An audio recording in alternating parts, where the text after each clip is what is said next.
saya berikan Al-Fatihah. A'udzu billahi minasyaitonir rajim. Bismillahirrahmanirrahim. Alhamdulillahi rabbil alamin arrahmanir rahim maliki yaumiddin. Iyyaka na'budu wa iyyaka nasta'in ihdinas siratal mustaqim. Shiratal ladzina an'amta 'alaihim ghairil maghdubi 'alaihim waladdallin. Bismillahirrahmanirrahim. Assalamualaikum warahmatullahi wabarakatuh. Alhamdulillah wassalatu wassalamu ala rasulillah la nabiyya ba'da wa la haula wa la quwwata illa billah. Puji serta syukur kita panjatkan kepada Allah Subhanahu wa taala yang mana sampai saat ini, detik ini Allah masih memberikan kita nikmat sehat, nikmat panjang umur, terutama nikmat iman dan Islam, juga nikmat mendapatkan taufik dari Allah untuk menggugurkan salah satu kewajiban kita, yaitu menuntut ilmunya Allah Subhanahu wa taala. Semoga apa yang kita pelajari ini mendapatkan ilmu yang bermanfaat untuk kita semua. Salawat dan salam terlimpah dan tercurah bagi junjungan kita yakni Habibana wa Syafi'ina wa Maulana Muhammad sallallahu alaihi wasallam, yang bersama-sama kita muliakan yakni guru kita Al Habib Ahmad bin Usman bin Yahya, juga para jamaah semuanya yang mohon maaf tidak bisa disebutkan namanya satu persatu, namun tidak mengurangi rasa hormat dan takdim saya. Alhamdulillah kita kembali berkumpul. Kemarin mohon maaf tidak bisa hadir karena kebetulan bareng dengan ibadah umroh. Mudah-mudahan kita semua ini bisa umroh bareng. Baik, kita lanjutkan saja kajian kita. Sudah megang semua. Al-faidatu tsaniyah, faidah yang pertama, fi arkani dzikri wa syurutihi wa adabihi wa makruhatihi. Apa sih rukun-rukun zikir? Apa itu syarat-syarat zikir? Apa itu adab-adabnya berzikir, dan apa itu makruh-makruhnya zikir. Ini penting karena selama ini kita zikir tapi kita nggak tahu rukunnya. Selama ini kita berzikir nggak tahu syarat-syaratnya. Kita berzikir adab-adabannya kita nggak ngerti. Berzikir apa yang dimakruhkan ketika berzikir kita nggak paham. Nah, ini akan dibahas pada faidah yang kedua. Adapun masalah rukun zikir, syarat zikir, adab-adaban zikir, makruh-makruhnya zikir, itu wahya katsiratun la tanhasir, banyak jumlahnya tidak terhitung. Jumlahnya banyak tidak terhitung. Wala binnahti bima tayassar. Akan tetapi dalam kesempatan ini insyaallah kita akan kupas, kita akan bahas beberapa hal yang mudah untuk kita pahami. Kata Imam Abdullah Al-Haddad, faminha, diantaranya adalah wahuwal aslu, dan ini merupakan fondasi dasar. Ya, ini dasarnya nih.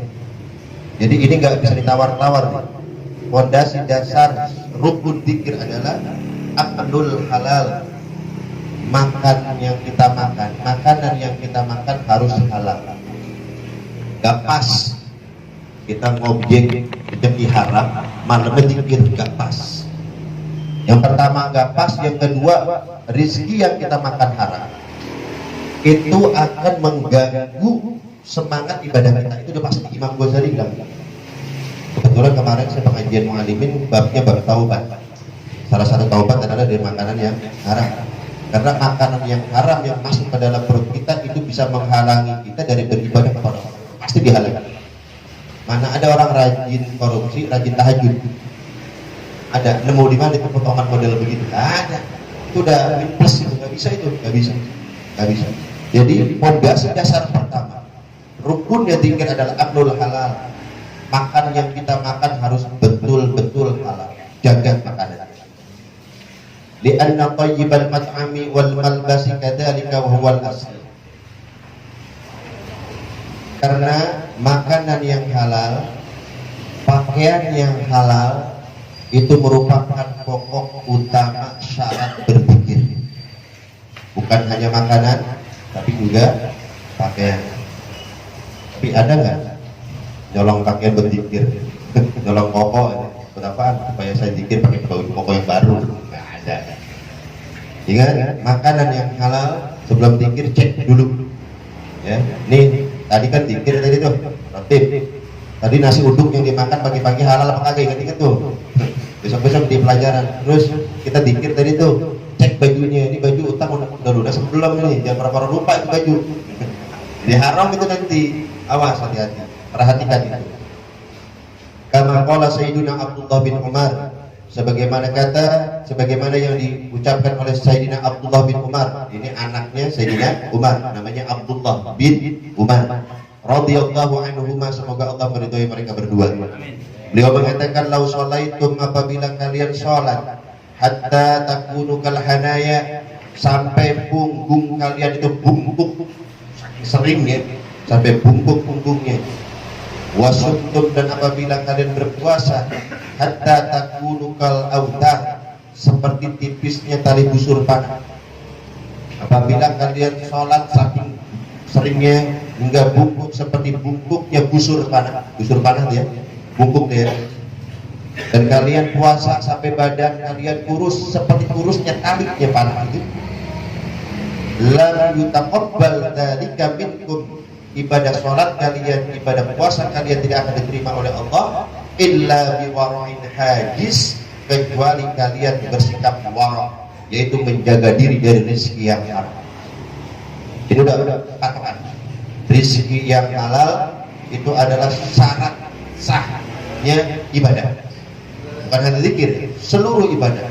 Kalau haram otomatis tidak diterima oleh Allah Subhanahu wa ta'ala. Hati-hati, walaupun banyak sholatnya, walaupun banyak puasanya, haram rezekinya ditolak oleh Allah Subhanahu wa ta'ala.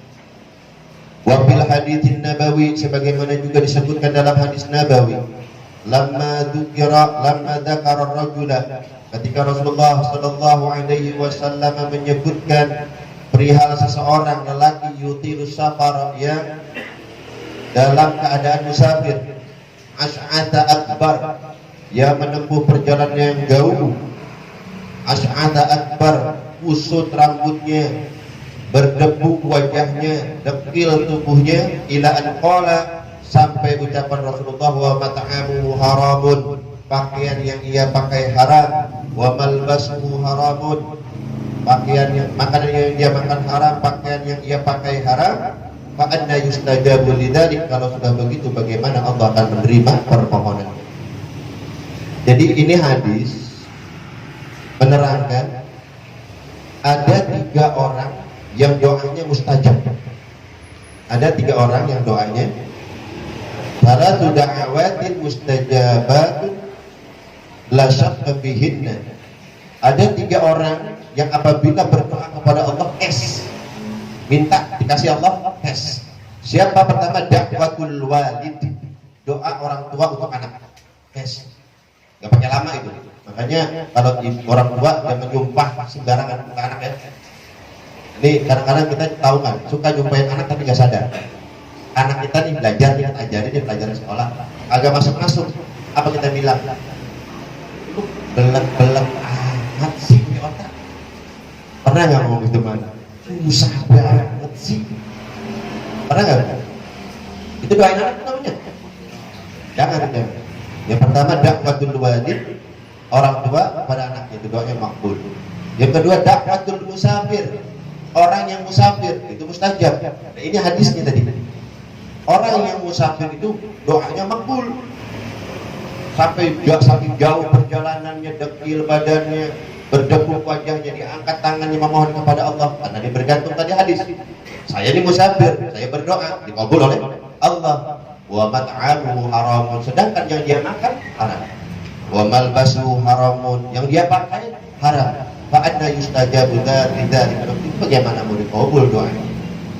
Yang ketiga, wa da'watul mazlum, orang yang dikabul oleh Allah adalah doa orang yang dizalimi. Walau kana kafiran, meskipun orang yang dizalimi itu kafir, itu doanya makbul. Awas saja, jangan zalim orang. Ya, jangan zalim sama orang. Sekali kita zalimi orang, dia angkat tangannya, dia minta kepada Allah cash keras. Hati-hati, awas.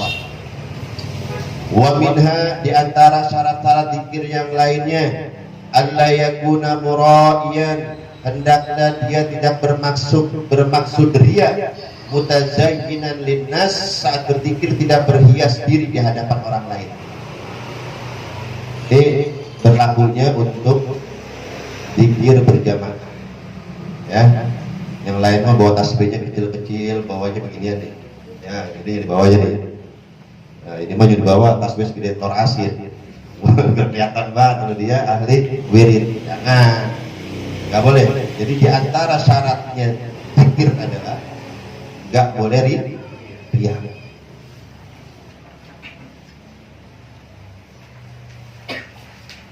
Qala As-Sirriyu As-Saqatiyu, berkata Imam Sirri As-Saqati rahimahullahu, semoga Allah merahmati beliau, man tazayyana linnas, apabila seorang hamba berhias diri di hadapan manusia, bima laisa fihi, dengan apa yang tidak ada pada dirinya, saqata min ainillahi, ia telah jatuh dari pandangan Allah Subhanahu wa taala.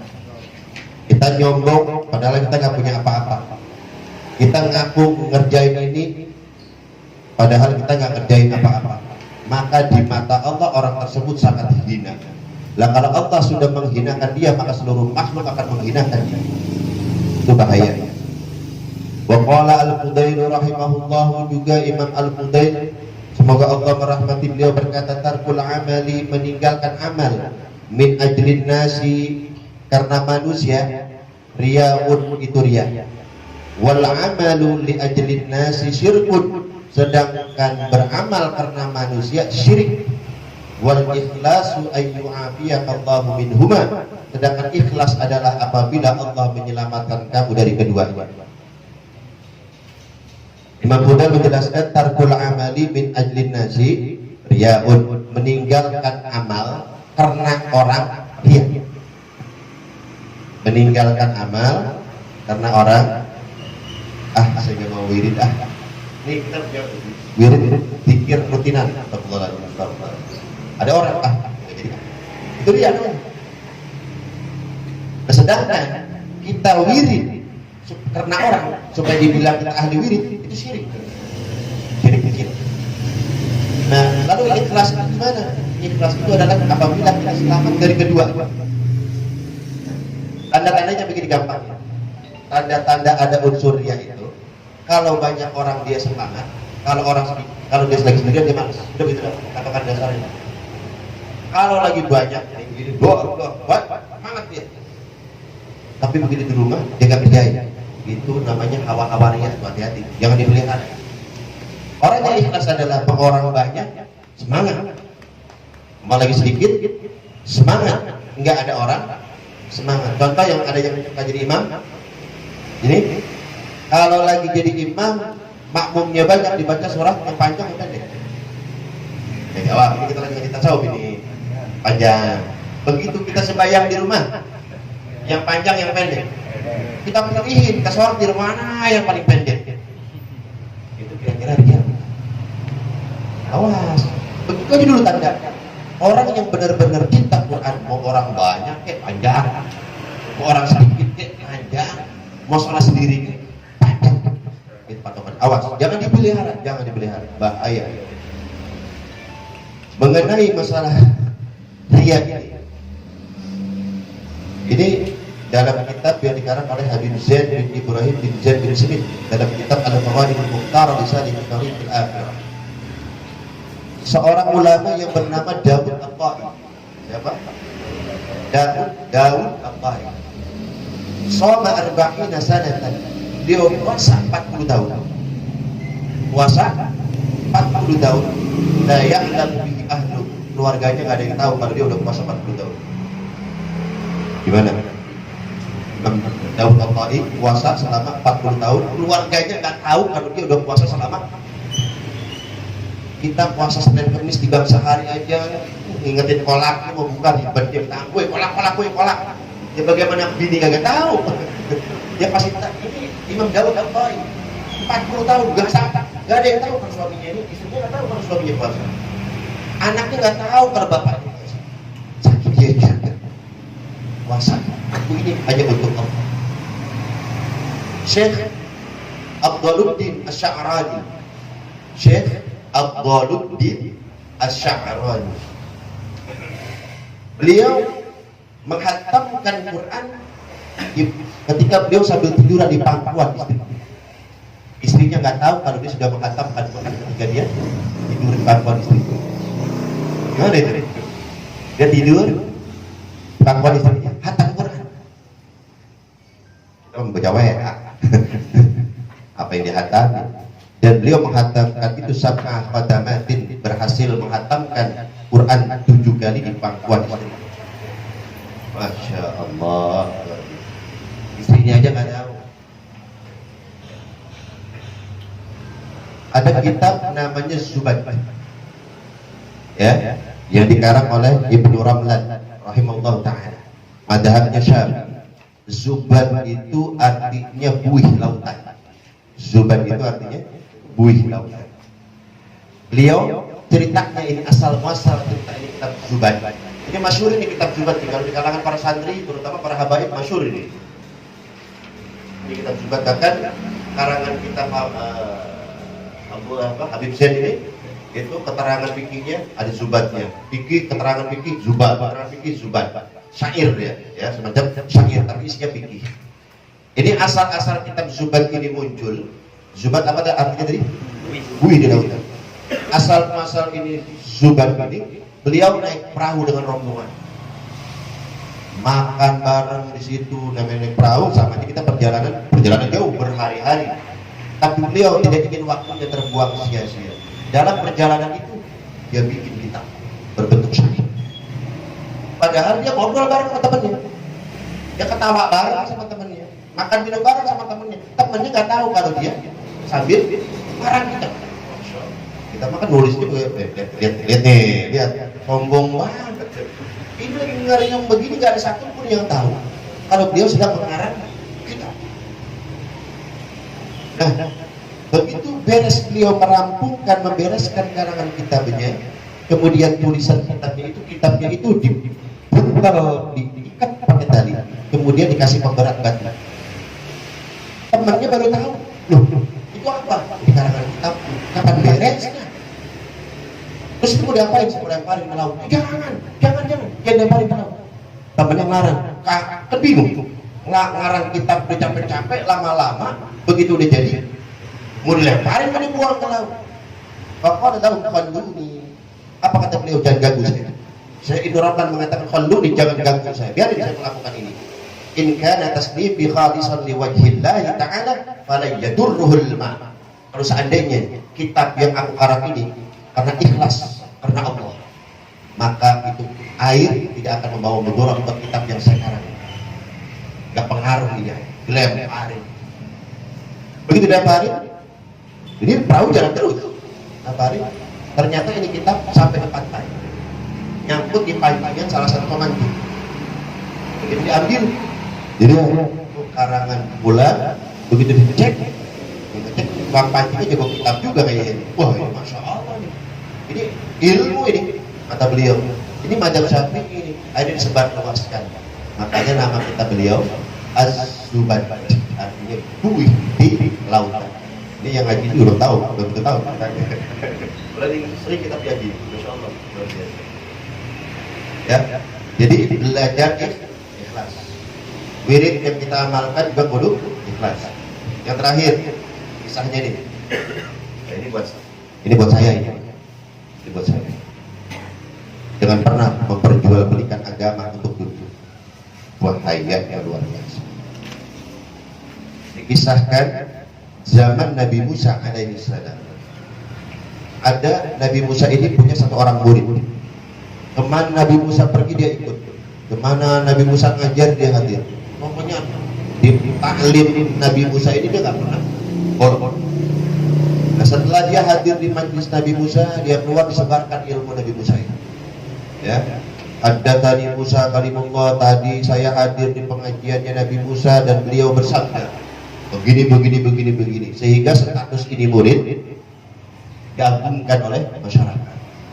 Nah, hatta atra wa kathura maluh, karena banyak yang hadir di majlisnya ini murid Nabi Musa, banyak yang ngamplopin.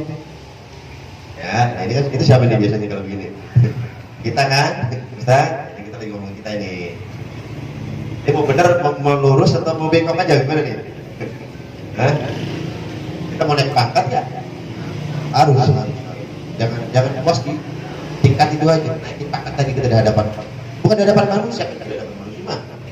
jalan Allah.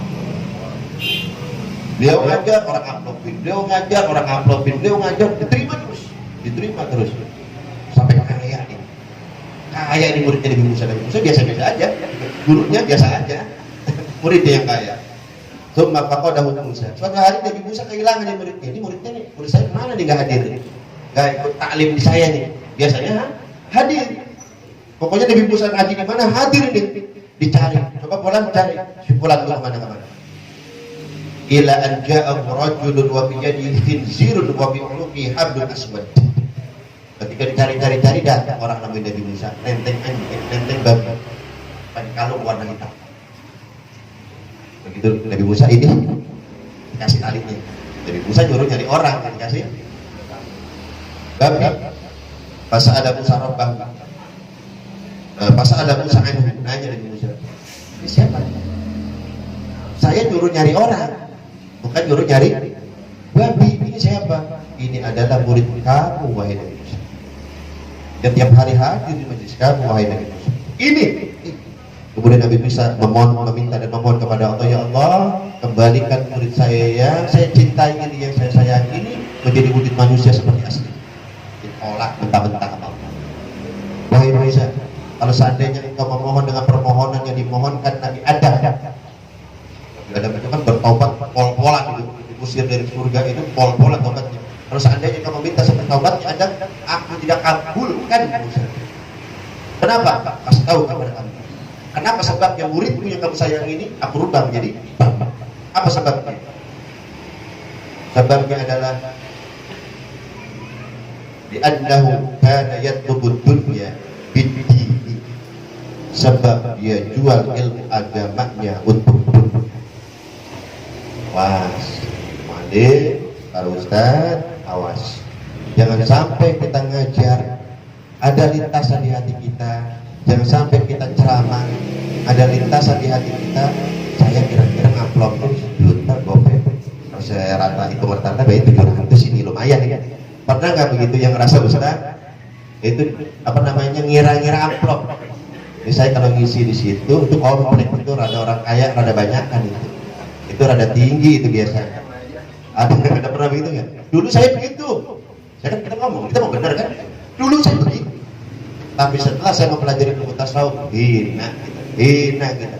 Ilmu yang kita punya itu lebih berharga dari dunia. Semalam yang ikut ngaji sama saya, Maulid, ya, ada anak 2 orang ya, ditukar apa? Warisan sama apa? Sama rambut Rasulullah SAW. Saya nggak mau bahas, lewat. Lihat, masya Allah luar biasa. Jadi Nabi Musa muridnya dirubah jadi babi karena menjual ilmu agama untuk dunia. Apalagi kalau ada ustadz na'udzubillah narget pakai tarif. Saya dalam kota sekian, saya luar kota sekian. Dihinakan bener Allah, dihinakan oleh Allah, saya hina. Ya. Lalu sekarang bagaimana hukumnya kita ngajar nih? Boleh nggak dapat upah? Boleh. Itu hak kita. Dan masyarakat juga udah paham lagi. Jangan ini dipakai dalil buat Ustaz ya. Saat sini. Tadi saya ngaji nih, saya dengerin Ustaz mau jadi babi. Loh jangan, enggak gitu. Tapi kita masyarakat kudu ngerti itu Ustaz di rumah punya bini kan? Nah, Ustaz di rumah punya istri, anak, beras, butuh makan, butuh nggak dia? Listrik butuh dibayar nggak? Siapa yang bayarin kalau Ustaz nggak ada yang ngasih? Bayar pakai kitab listrik. Ustaz jangan minta masyarakat yang ngerti, tapi ini top tuh dua-duanya tuh, yang ini ahli surga, yang ini ahli surga, gitu. Tapi begini, ini abad ya, kita support nih abad. Ini abad gak usah bulanan, gak usah pusing, semuanya tanggung nih. Abad gak usah bikin apa-apa, abad dakwah aja. Abad misalkan sampai ujung dunia, dia sebarkan dakwahnya, itu ilmunya gak nyampe, pahalanya sampai ke kita. Sedekah makanya yang paling gede ke saya. Ke guru awak kan cuma alasan Ustaz aja supaya Ustaz disedekain, salah lagi saya. Enggak demi Allah, enggak demi Allah, enggak demi Allah, saya nggak ada situ insyaallah. Udah jauh insyaallah. Kalau dulu iya zaman jahiliyah, zaman jahal masih itu ya, tapi sekarang insyaallah enggak ya. Jadi Ustaz jangan target, jangan narik, jangan minta, tapi masyarakat yang paham. luar biasa sedekah sama guru ini luar biasa. Lebih gede pahalanya sedekah ke sini dibandingkan para miskin sekali kali.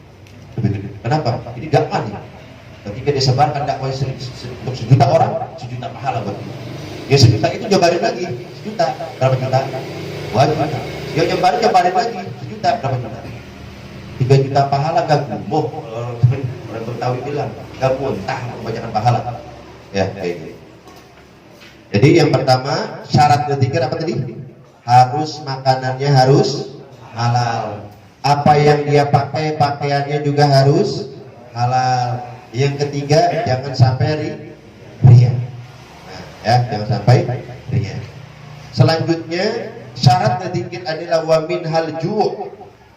Kalau mau zikir kudu lapar dulu bro. Jangan kenyangan. Kalau zikir kudu lapar. Tadi nasi uduk berapa banyak? Berapa bungkus? Belum kemarin. Nah tuh dia ngantuk zikirnya kebanyakan. Jadi wa min hal ju' di antara syarat zikir yang lainnya adalah lapar. Fala yahsulu takdir wa tanwiru illa bil ju'. Karena zikir tidak akan berbekas ke hati kita kalau perut kita dalam keadaan kenyang. Ya, jadi kudu lapar. Nah, batasan lapar ini gimana? Beliau menjelaskan wa khifatul ma'iddati wa huwa ghairul ju'is syadid. Yang dimaksud lapar di sini adalah ghairul ju'is syadid, yang laparnya enggak terlalu lapar. Ya, alladzi yantafi ma'ahul khusyu' wal hudur. Karena kebangetan lapar juga gak khusyuk. Ya paham ya? Zikir sebelum zikir kudu lapar, tapi laparnya sedang-sedang. Jangan kekuatan lapar. Kalau kekuatan lapar, kekenyangan, tidur, kekuatan lapar, mikirin nasi, susah udah. Iya, ini kapan keluar si nampan, begitu mulu lagi wirid. Jadi wirid ini bukan lain-lain itu bukan, Mbak. Kapan keluarnya ini nampan, kapan keluarnya ini nampan. Bukan ya. Jadi lapar, sedang lapar. Nah, kalau misalkan atau kalau kita mau zikir, biasanya ya tadi pagi ya, sarapan cukup lontong 2 dah tuh. Kan karena habis ngaji kan makan ya, Pak ya.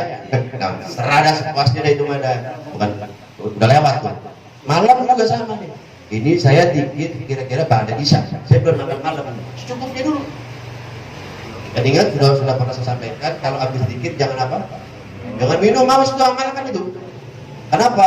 Zikir sifatnya panas, membakar kotoran yang ada di hati, diademin lagi. Kapan menjadi wali? Nah, gitu. Minimal wali murid dan wali nikah. Wa minha di antara lainnya maqalahu bi mukhtasaril ihya'i lil balali, sebagaimana yang ditulis oleh Al-Imam Al-Balali dalam kitab ringkasan Al-Ihya Ulumuddin. Ini sering kita salah ngomong, Ihya'u Ulumuddin, salah. Ihya'u Ulumuddin. Ya, ini kita pakai dikit lah ya, bukan Ihya. Jadi kita ngaji kitab Ihya Ulumuddin, salah. Sebab dari segi grammarnya, Ihya mudhaf, ulumi mudhafun ilaih, ulumi mudhaf, ad-dini mudhafun ilaih. Jadi kalau Ihya Ulumuddin, kalau dalam dunia persilatan para nahwu, wah itu tawai kita. Makanya saya nggak mau dimalu-maluin kita. Jadi besok dalam kitab Al-Ihya, dalam kitab Ihya Ulumuddin, ya, bukan Ulumuddin. Beliau Syekh Al-Balali mengatakan syartu kulli dzikrin, syarat seluruh zikir, ya, syarat seluruh zikir, haitsu yusmi'u nafsah, hendaklah terdengar oleh telinganya sendiri.